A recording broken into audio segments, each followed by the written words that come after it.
Boa tarde. Hoje eu venho falar um pouco sobre uma leitura muito legal que eu fiz, interessante sobre a questão da educação. Como sempre eu trago debates nas minhas lives, como sempre eu trago assuntos para nós irmos, trocando conhecimentos, trocando experiências.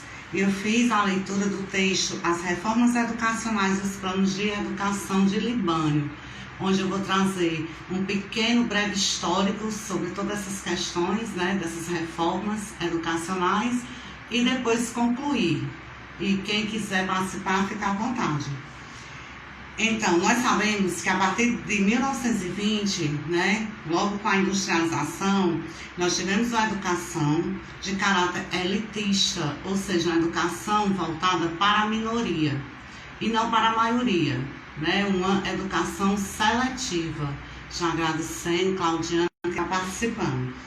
Nós sabemos que o conhecimento, até chegarmos os dias atuais, ele sempre foi muito restrito. E que aqueles que não tinham acesso ao dinheiro, ao poder econômico, eles sempre iam ficando de fora.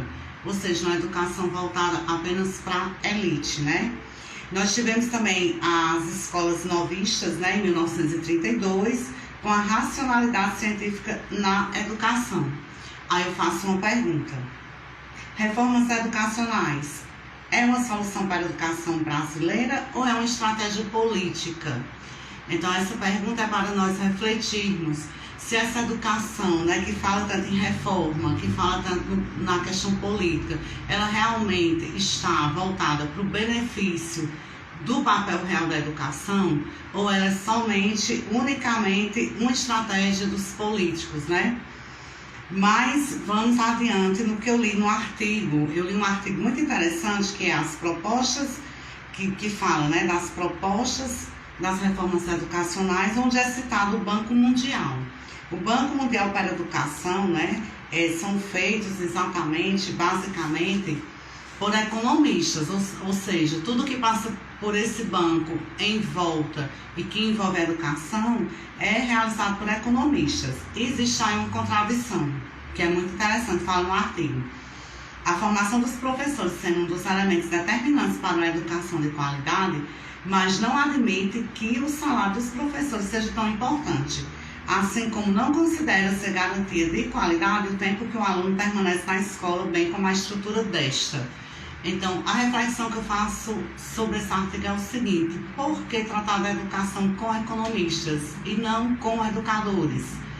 Nós sabemos que os educadores que estão em campo, que estão atuando, entendem sim de educação.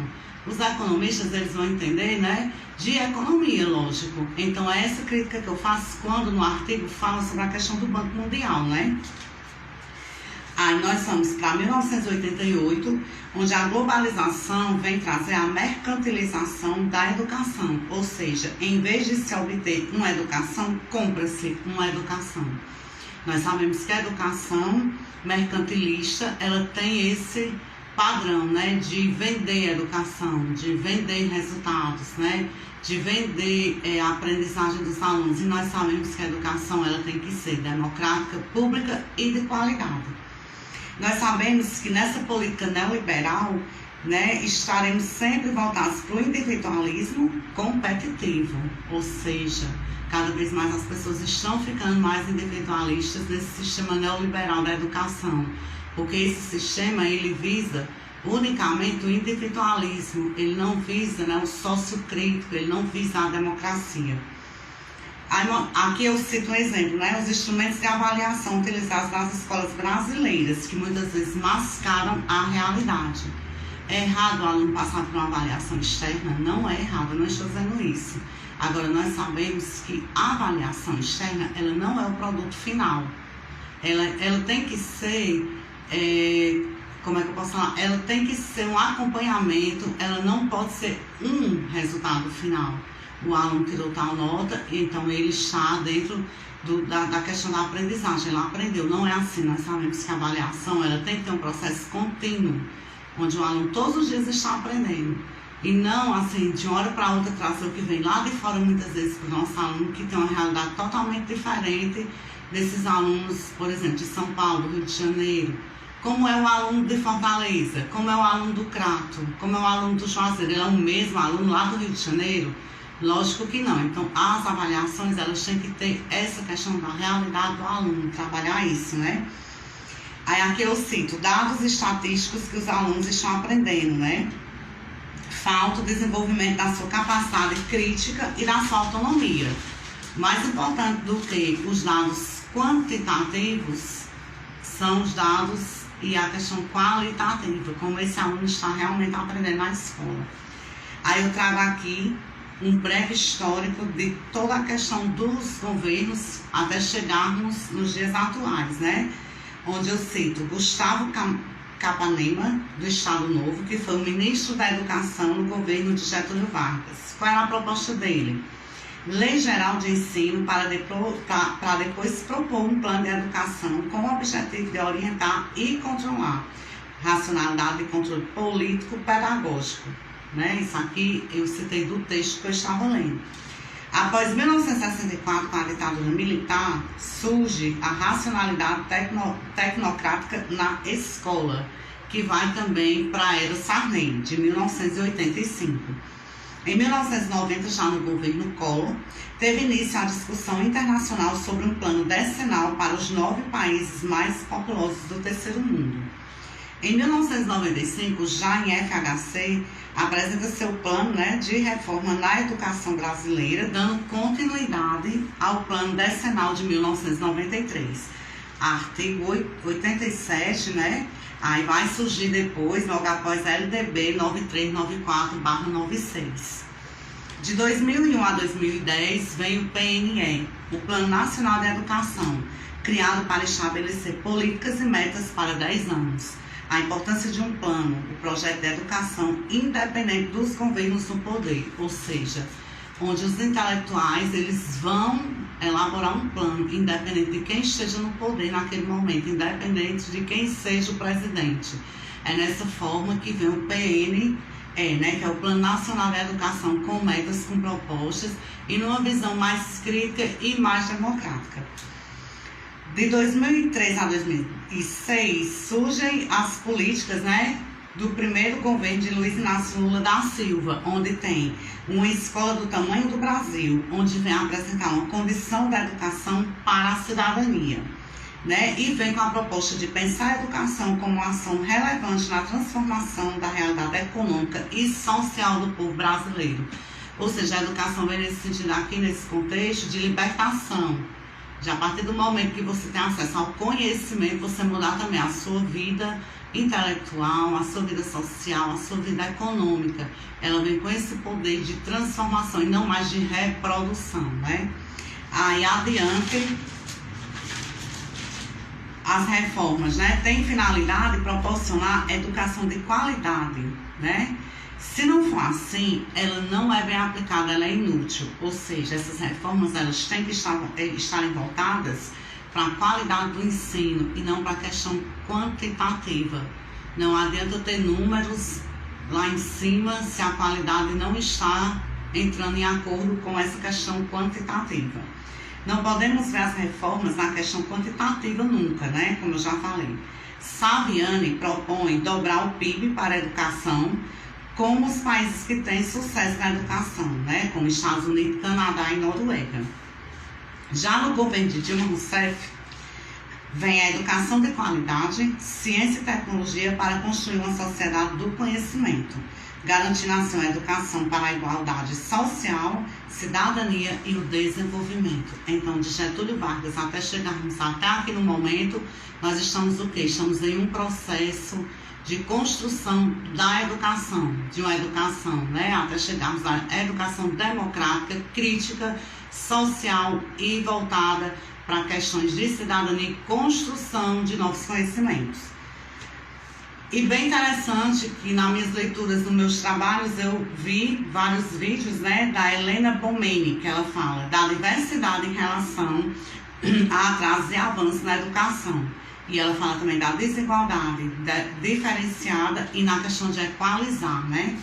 Então, por que essa diversidade? Nós temos que ter muito cuidado quando nós generalizamos na educação, né?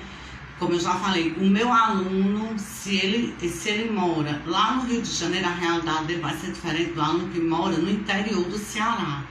Então, cada aluno vai ter a sua cultura, vai ter a sua história, vai ter também a sua dificuldade, vai ter também a sua vontade de aprender, de acordo com o que lhe é passado também, né? A questão da motivação para esse aluno. Aí eu venho falar também no meu texto, nas minhas leituras, do Manifesto 32. O que foi esse manifesto? O Manifesto 32 é uma manifestação 46 anos após a proclamação da República, onde vem reconstruir, né, e vem ter uma reconstrução educacional do Brasil. É um documento escrito por 26 educadores. Novas ideias começam a surgir, né, diante desse documento. Então, vários educadores se reúnem para dizer, não está bom desse jeito. Vamos reconstruir a educação, essa educação elitista, essa educação de memorização, essa educação que não vai levar a questões relevantes na sociedade, onde não vai formar cidadãos críticos. Vamos mudar isso aqui. Então, surge como Manifesto 32. E nós sabemos que a escola é o lugar de tomada de decisões, é um lugar de debates, né? Não podemos nunca ter a escola no modelo neoliberal, porque no modelo neoliberal, toda essa democracia, ela não existe, né? No governo neoliberal não existe essa autonomia, onde nós sabemos a importância de uma gestão democrática dentro da escola, onde nós sabemos da importância de professores críticos também na escola, né? Tem até uma frase que eu gosto muito que diz, não basta ser professor, tem que ser transformador. O professor tem a obrigação de ser um ser transformador na sociedade. E não vamos mais, né, a partir do Manifesto 32, dizer sim ao empirismo, né? Aquela educação copiada, memorizada, aquela educação ultrapassada.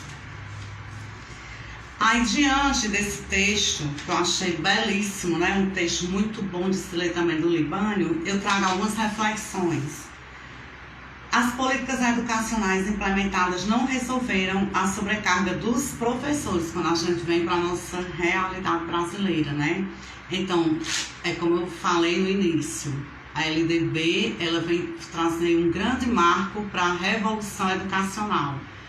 A Lei 9394/96 da nova LDB, ela vem trazer a democratização do ensino, ela vem trazer a questão da igualdade, ela vem trazer a questão de todos têm direito à escola, né? Todos têm direito a aprender, etc.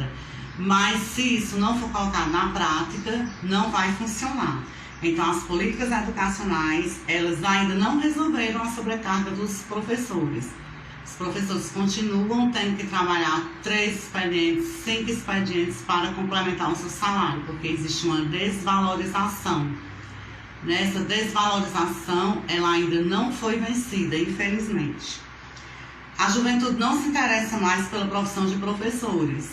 É muito difícil um jovem dizer que quer ser professor.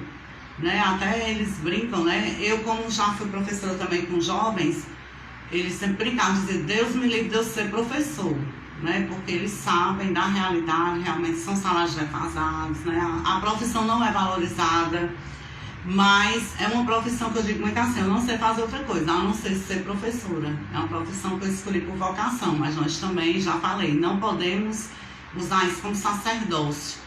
É uma profissão como qualquer outra que exige também boa remuneração, condições boas de trabalho, tudo que nós já sabemos.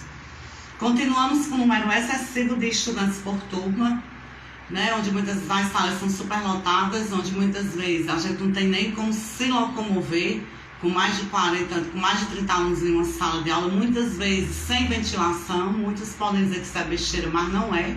Eu já trabalhei em salas de aula que não tinham ventilador, isso atrapalhava muito a aprendizagem dos alunos e atrapalhava também o meu trabalho, porque não tinha ventilação, não tinha conforto, e nós precisamos sim de salas de aulas que nos dê possibilidade de trabalho.